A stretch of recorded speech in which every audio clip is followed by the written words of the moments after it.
Nous allons prier, remettre la parole entre les mains de l'Éternel. Nous allons dire, Seigneur Dieu Tout-Puissant, par ton esprit, viens régner, viens siéger, viens nous enseigner ce matin, viens nous parler ce matin, dans le puissant nom de Jésus-Christ de Nazareth. Éternel, mon Dieu, mon Rédempteur, ce matin, nous sommes devant ta présence pour écouter encore tes conseils, mon Dieu, mon Rédempteur.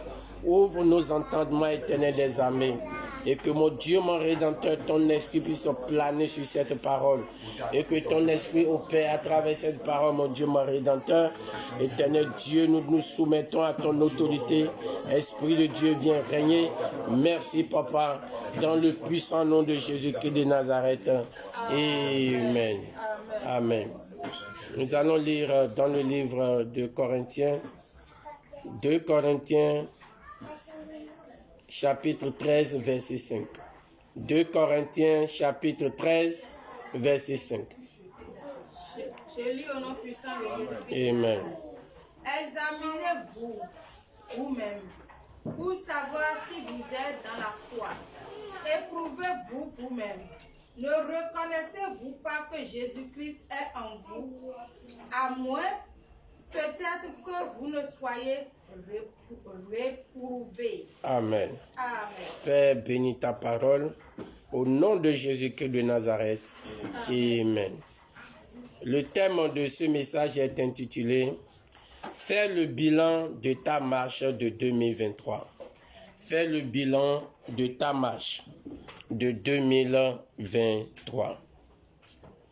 C'est une bonne chose que nous sommes tous contents que nous avons traversé 2023 et nous sommes à la porte de l'année 2024. C'est une bonne chose. C'est une bonne chose que nous soyons contents que nous sommes dans une période de fête. Mais nous devons savoir que les moments de fin d'année ne doivent pas être que des moments de réjouissance, des moments de joie. Nous devons savoir que ces moments de fin d'année doivent être également des moments où nous devons faire le bilan de notre vie, le bilan de ce qu'a été l'année pour nous. Qu'est-ce qui a marché? Qu'est-ce qui n'a pas marché?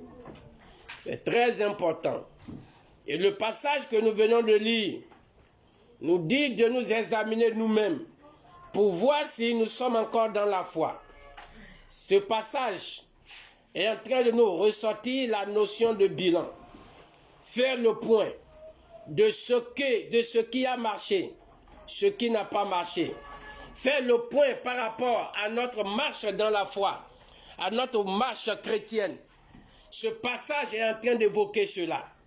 C'est pourquoi il dit, oui, il faut nous examiner nous-mêmes pour voir si nous sommes encore dans la foi. Parce que beaucoup de personnes peuvent prétendre être encore dans la foi, mais en réalité ne sont plus dans la foi. Beaucoup de personnes peuvent prétendre être encore en train de marcher avec Christ, mais Christ les a déjà lâchés ou ils ont déjà lâché Christ depuis longtemps. C'est pourquoi ce passage nous demande cet examen-là et chacun doit le faire. Et au-delà de la vie spirituelle, de notre marche avec Christ, le bilan doit s'étendre également sur les autres aspects de notre vie. Les aspects capitaux de nos vies doivent faire objet de bilan, de réflexion, d'examen, pour que nous puissions savoir ce qui a marché, ce qui n'a pas marché, ce qui a été fait et ce qui reste à faire. Et quelle stratégie adopter pour pouvoir amener à l'accomplissement ce qui reste. Et savoir également comment entamer l'année qui est en train de s'annoncer. Alléluia.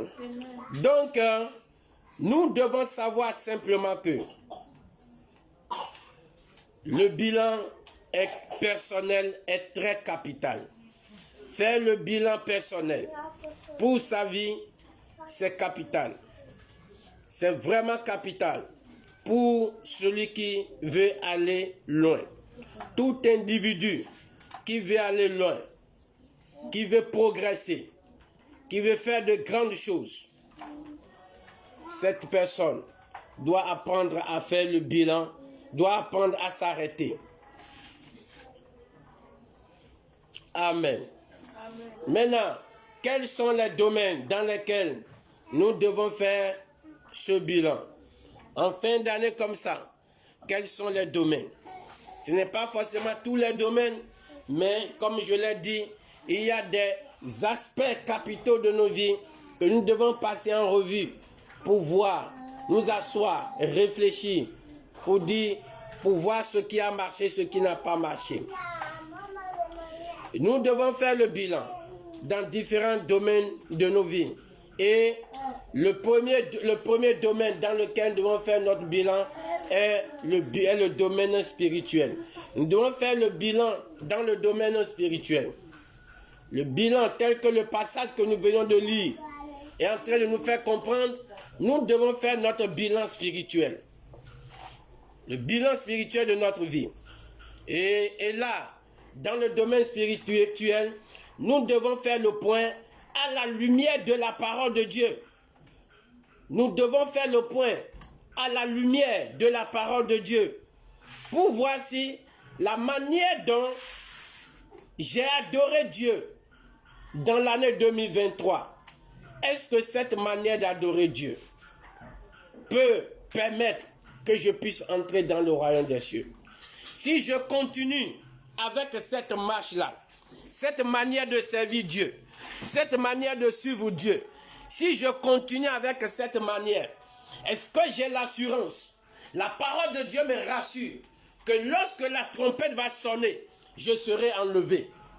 Est-ce que la parole de Dieu me rassure que lorsque je vais quitter ce monde, en servant Dieu de cette manière, en suivant Dieu de la manière dont je suis en train de le suivre aujourd'hui, lorsque je vais quitter ce monde, est-ce que je vais voir Dieu?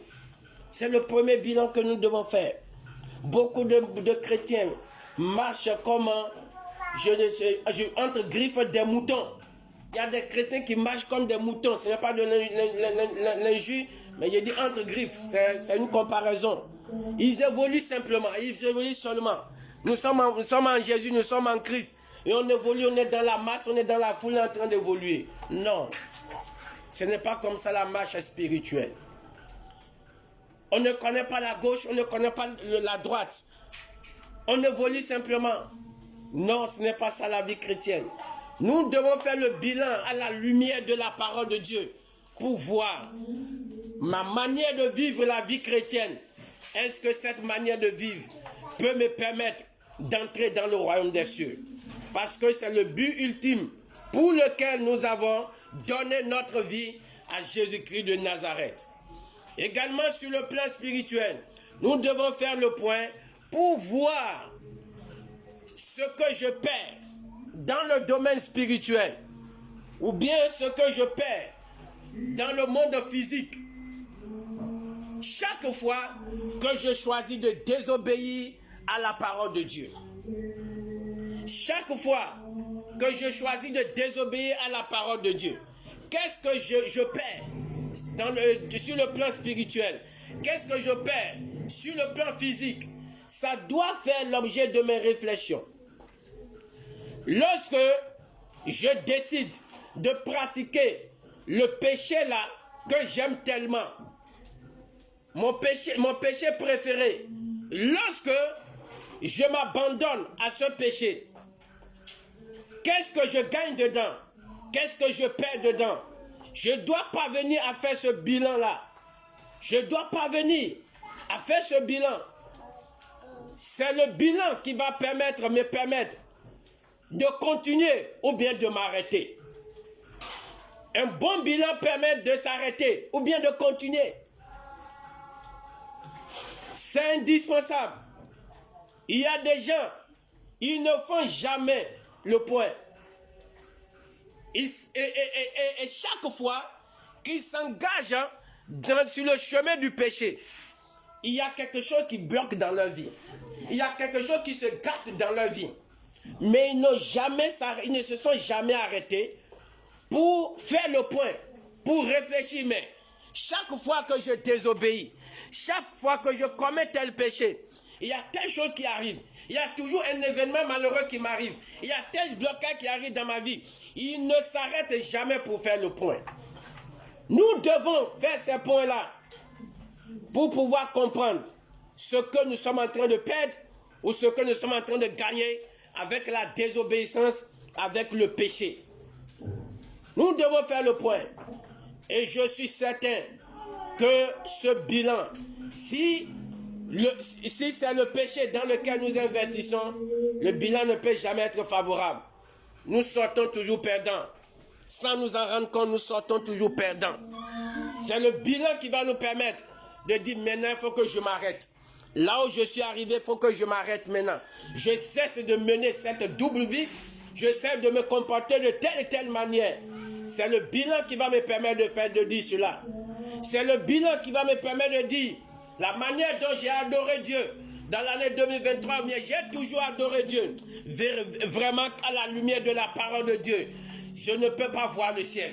Je ne peux pas voir Dieu si je quitte la terre. Je ne peux pas voir Dieu. Et je vais m'arrêter pour rectifier le tir. C'est le bilan qui permet cela. Mais la grande majorité, ce n'est pas ça qui est la préoccupation.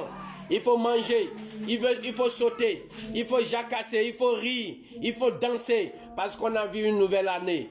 Et les mêmes causes vont continuer par produire les mêmes effets dans leur vie.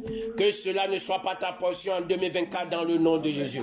Les déboires que tu as connus dans cette année 2023, à cause de la désobéissance, à cause de l'instabilité spirituelle, que ces déboires-là ne soient plus ta portion dans l'année 2024 au nom de Jésus-Christ de Nazareth. Amen. Nous devons faire également le bilan de notre gestion financière.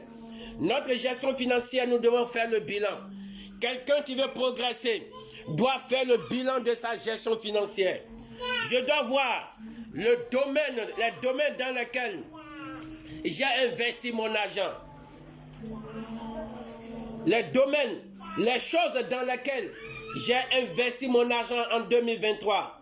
Et quels en sont les résultats? Les choses dans lesquelles j'ai investi mon argent, quel résultat cela m'a apporté? Ça m'a apporté quoi de bon? Quel problème ça m'a amené? Je dois m'arrêter et faire le point. Je dois faire le point. C'est très important. Quel résultat ça m'a apporté? Et si je fais ce genre de point, c'est pour savoir si je dois continuer dans ce sens ou bien je vais m'arrêter. Je dois faire le point pour savoir combien j'ai dépensé pour les choses utiles. Combien j'ai dépensé pour des choses utiles et combien j'ai gaspillé pour satisfaire ma chair et mon ego. Combien j'ai gaspillé pour satisfaire ma chair, pour satisfaire mon ego. Le point que je vais faire va me permettre de faire la part des choses. Et je saurai que j'ai dépensé 90% de mon argent dans des choses utiles et j'ai dépensé 10% dans des choses inutiles, dans l'ego ou bien dans la chair. Ou bien j'ai dépensé 90% de mes finances dans les choses inutiles, dans la chair. Et j'ai dépensé 10% dans les choses utiles. Et si je vais changer, je pourrai maintenant changer. Également, nous devons faire le point pour savoir ce que j'ai dépensé dans la chair et dans mon ego. Qu'est-ce que cela m'a apporté? En quoi cela m'a fait progresser? Ce que j'ai dépensé, j'ai englouti, même si c'est 10% de mes finances, j'ai dépensé dans mon ego ou bien dans la chair. Ça m'a donné quel résultat? Ça m'a apporté quoi dans l'année 2023? Ça m'a fait progresser en quoi? Nous devons faire le point. et choisir la marche à suivre.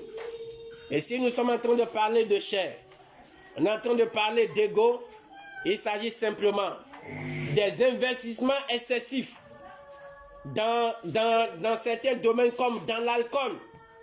Dans l'alcool, tout ce que j'ai englouti dans l'alcool, en une année, fais le point et regarde. Qu'est-ce que ça peut t'apporter? Il faut faire le point. Tout ce que j'ai investi dans l'habillement, il faut faire le point pour voir ça m'a apporté quoi. Alors que je pouvais investir ça ailleurs. Et ça va me créer, ça va me générer encore d'autres revenus. Ce que j'ai investi dans le sexe, il faut que je fasse le point. Ça m'a apporté quoi? Ça a donné quoi? C'est important. Parce que nous ne sommes pas des animaux. Pour nous lever, rentrer dans la brousse et manger les herbes seulement le soir, on se couche. Demain, on se réveille et on continue comme ça. D'année en année, si nos vies finissent quelque part, ça s'arrête là. Nous ne sommes pas des animaux. Ce que j'ai investi dans le divertissement, tout ce que j'ai investi dans le divertissement, je dois faire le point. Qu'est-ce que cela m'a apporté? Qu'est-ce que cela m'a apporté? Donc, tout ce qui est non essentiel, et j'ai mis mon argent dedans, faisons le bilan. Ça nous a apporté quoi? Rien du tout. Maintenant, si nous faisons le point, si nous devons continuer ou pas, la balle est maintenant dans notre camp. Également, si nous sommes en train de parler d'ego, l'investissement dans l'ego, il s'agit des dépenses que nous faisons juste pour montrer que nous avons les moyens. Ce que nous investissons, ce que nous dépensons, là où nous ne devons pas dépenser, juste pour montrer que nous avons les moyens, ce sont des dépenses qui sont liées à notre ego. Là où nous dépensons pour paraître, ce sont des dépenses inutiles. Combien j'ai dépensé comme ça, j'ai gaspillé. Des gens peuvent dépenser des millions juste pour satisfaire leur ego, pour montrer qu'eux aussi sont quelque chose. Et peut-être les sous là même ne sont pas pour eux. Ce n'est même pas pour eux. Et après, c'est les pleurs qui vont s'en suivre. C'est des soucis qui vont s'en suivre, des grincements dedans. Nous devons sortir de là. Si nous faisons partie de ceux qui vivent une telle vie. Parce qu'en réalité, ces choses ne nous apportent aucun bien. Également, nous devons faire le bilan par rapport à notre vie sentimentale. Nous devons le faire également, c'est important. Dans le domaine sentimental, qu'on soit marié ou pas, nous devons faire le point. Qu'est-ce qui ne va pas dans ma vie? Quelles sont des attitudes, des comportements qui font que il n'y a pas de paix dans mon foyer, la joie dans mon foyer? Quelles sont les attitudes que moi-même j'ai? Laissez l'autre d'abord et regardez soi-même. Quelles sont les attitudes, les comportements que j'ai? On ne va pas rester dans le tiraillement toute sa vie. Transformer le foyer en un ring toute la vie. On a fini avec 2023, on va rentrer en 2024 encore avec ça. Et tous les jours, c'est des injures. Tous les jours, les yeux sont toujours rouges. Tous les jours, le sang est toujours chaud. Le cœur est en train de se battre, les yeux sont rouges. Ça ne peut pas continuer en 2024. Je dois faire le point. Qu'est-ce que moi-même je fais? Quelle attitude j'ai qui fait que la situation est comme ça? Et je dois rectifier le tir. Parce que ces situations ne m'apportent rien de bon. Au contraire, ça va amener des problèmes cardiaques. Ça va amener des problèmes cardiaques. Ça ouvre la porte à l'ennemi. Comment le bonheur peut venir? Si chaque fois on est à couteau tiré dans le foyer, comment le bonheur peut venir? Comment l'élévation peut venir? Comment la prospérité peut venir? Ça ne peut pas venir. Maintenant, qu'est-ce que moi-même je fais? Je dois essayer de faire le bilan et rectifier le tir. Les concessions que je dois faire, je dois le faire. Toujours, je suis dans la déception. Je suis dans la déception. Quelle attitude moi-même j'ai? Quel comportement j'ai? Et c'est toujours des déceptions. On est avec Jacqueline aujourd'hui. Demain, on est avec Pierrette. Après-demain, c'est Pauline. Dans une année, une seule année, on a déjà eu 10, 20 fiancés. Je ne sais pas si c'est un par mois. Je ne sais même pas. On doit faire le point. On doit faire le point. C'est important. On doit faire le point. Ce n'est pas toi, ça ne peut jamais être toi au nom de Jésus. Alléluia. Donc, on doit faire le point. Qu'est-ce qui ne va pas? Qu'est-ce qui ne va pas? Quelle est mon attitude? Quel est mon comportement? Qu'est-ce qui est à l'origine de cela? On doit essayer de faire le point. Ça, là, nous devons le faire d'abord. Et ce que nous pouvons faire du côté humain, nous allons le faire. Et le côté spirituel, nous allons confier ça à Dieu. Ce que nous pouvons faire, des changements que nous pouvons opérer en notre sein, nous allons opérer ces changements-là d'abord. Et le reste, Dieu va s'en charger. Nous devons faire également le bilan de nos choix. Très important. Nous devons faire le bilan de nos choix. Et par rapport à nos choix, nous devons faire le point pour voir si nos choix conduisent souvent à de bons résultats.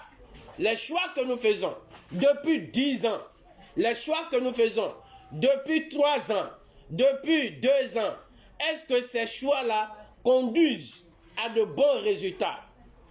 Dans différents domaines, je fais des choix. Est-ce que ces choix conduisent à de bons résultats? Si les résultats de ces choix sont souvent négatifs, nous devons revoir notre manière, la manière dont nous faisons les choix. Nous devons revoir notre manière de voir la vie, notre manière de voir les choses. Parce que si nous avons une manière erronée de voir les choses, et nous fonçons dedans, nous faisons nos choix, ça va nous conduire à des déboires. Ça ne peut jamais produire de bons résultats. Donc si les résultats de nos choix sont toujours négatifs, ça doit nous interpeller sur la manière dont nous faisons le choix et changer de fusil d'épaule. Mais si nos choix nous apportent le bonheur, de bonnes choses, alléluia, nous devons continuer. Mais si nos choix conduisent toujours à des problèmes, nous devons comprendre que la manière dont nous faisons ces choix-là, nous devons changer ça. Les motivations qui nous poussent à faire des choix, nous devons revoir ces motivations. Si nous voulons progresser en 2024, c'est ce que nous devons faire. Sinon, comme je l'ai dit tantôt, les mêmes causes vont continuer par produire les mêmes effets. Et nous serons toujours à la même place. Et ce n'est pas la volonté de Dieu pour nous. Un bilan objectif permet de prendre de bonnes décisions. Lorsque le bilan que nous faisons est vraiment objectif, là, ça nous aide à prendre de bonnes décisions. C'est pourquoi nous devons faire un bilan objectif si nous voulons des changements positifs dans nos vies en 2024. Donc, c'est un bilan objectif qui permet de prendre de bonnes décisions. Ça, nous devons garder cela. Si nous ne faisons pas un bilan objectif, nous ne pourrons pas avoir un bon résultat. C'est un peu comme si le médecin qui pose mal le diagnostic. Il va faire un autre traitement, alors que c'est une autre maladie. Il va traiter une autre maladie, alors que c'est une autre maladie. C'est la même chose. Donc, si je parle de bonnes décisions, c'est parce que, bon, parfois, ce n'est pas forcément que, parce que je n'ai pas eu telle chose là, et là, le bilan est négatif. Non. Ce n'est pas parce que je n'ai pas eu telle chose que je désire que le bilan de l'année est négatif. Non, ce n'est pas toujours ça. Mais pour que mon bilan soit véritablement objectif, il y a certaines choses que je dois considérer. Nous ne devons pas faire des bilans fondés sur l'émotion. Lorsque tu fais le bilan sur l'émotion, fondé sur l'émotion, là, ça va être biaisé. Ça va être biaisé, forcément. Parce que tu regardes ta vie avec pitié, tu fais le bilan dans ce sens, ça ne marchera pas. Même si c'est toi-même qui es le problème, tu ne verras pas toi-même comme le problème. Parce que c'est un bilan émotionnel. C'est un bilan émotionnel. Il faut regarder les choses avec objectivité, avec lucidité. Lorsque nous enlevons l'émotion dans nos bilans, notre bilan sera objectif.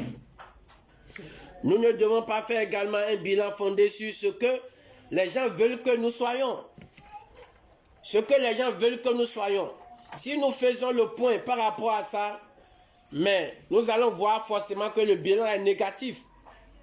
Parce que c'est par rapport à leur désir que nous faisons notre bilan. Et ça ne passe pas comme ça. Notre bilan doit être fondé sur la vérité des faits. La vérité des faits et sur la réalité. Nos bilans doivent être fondés sur la vérité des faits et sur la réalité. Ça veut dire que tenir compte de tous les autres paramètres physiques, spirituels, même économiques, nous devons tenir compte de ça. Et si nous faisons vraiment ce point, nous devons comprendre qu'il y a des choses que nous devons changer. Même parfois, même, il peut y arriver que nous allons changer de fréquentation. Changer même de fréquentation. Changer nos lieux, les lieux que nous visitons même. Il peut arriver que nous puissions décider de changer. Que mes pieds n'iront plus à tel endroit. Je ne vais plus fréquenter telle personne. Je ne veux plus mettre de l'argent dans telle chose.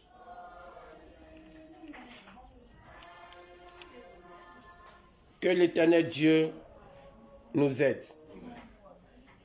Pour que nous ne répétions plus les mêmes erreurs de l'année passée.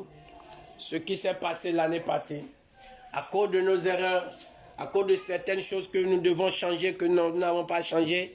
Et chaque année, ça se répète. On revit les mêmes choses, on revit les mêmes situations, que nous puissions vraiment changer. Nous puissions enlever nos mains de beaucoup de choses.